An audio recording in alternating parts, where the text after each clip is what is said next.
Mais pour répondre à votre question, j'ai véritablement l'impression qu'on est en train de changer de paradigme et de vivre une phase de transition. Combien de fois ai-je entendu, ce qui a moins cours aujourd'hui, mais qu'il y ait toujours une petite musique qu'on peut entendre siffler à nos oreilles.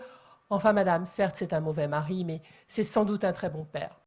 Les travaux d'Édouard Durand ont été absolument déterminants pour les praticiens et les praticiennes que nous sommes. Mais ce qui continue de prospérer, c'est l'idée de la manipulation maternelle. Ce qui continue de prospérer, c'est l'idée de la manipulation de l'institution judiciaire et des procédures par des mères qui n'auraient d'autres ambitions, objets, mater familias qu'elles sont, que de s'accaparer, s'aliéner leur progéniture pendue à leur sein.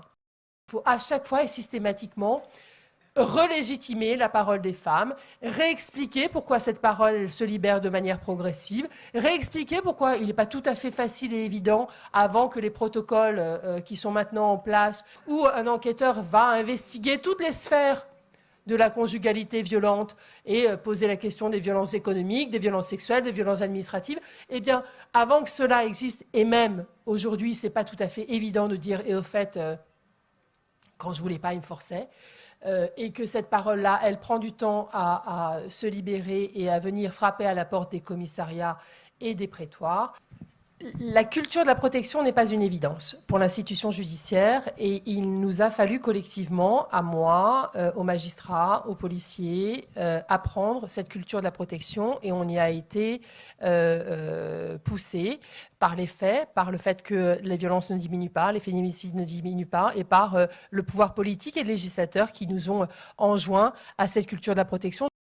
On ne peut pas non plus rendre l'institution judiciaire comptable de tout ce qui dysfonctionne, même s'il y a des dysfonctionnements. En tout cas, il y a encore un travail législatif pour améliorer notre arsenal législatif qui est à faire, parce que même si on revient de loin et que c'est de mieux en mieux, il y a encore du boulot. Donc, nos pratiques, nos cultures, notre arsenal législatif s'améliorent. Nous avons besoin de moyens. Donner des magistrats, il y aura des décisions. Donner des greffiers, on aura 10 fois plus d'ordonnances de protection. Donner des enquêteurs, on aura des enquêtes qui seront résolues.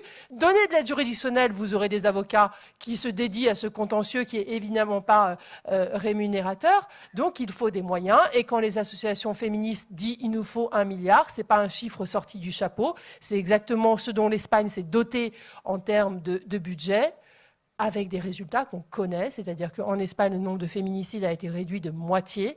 On en est, chez nous, encore très loin. Édouard Durand disait tout à l'heure, mais les personnes qui viennent nous parler, si elles ont 80 ans, on les croit. Si elles avaient 8 ou 10 ans, on ne les croirait pas. J'ai envie de dire, mais si elles sont des femmes, on ne les croit pas tellement non plus. C'est-à-dire qu'interrogeons-nous sur ce qui nous a construit collectivement, sur l'idée de ce que eh bien, la parole des femmes est moins légitime que celle des hommes, et que lorsque une femme vient déposer une parole, on s'interroge d'abord et avant tout sur la question de savoir si elle n'est pas en train de nous mentir.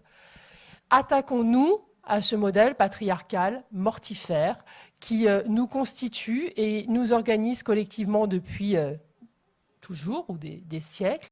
Venons challenger les structures sociales qui nous organisent et qui sont systématiquement organisées sur ce modèle-là.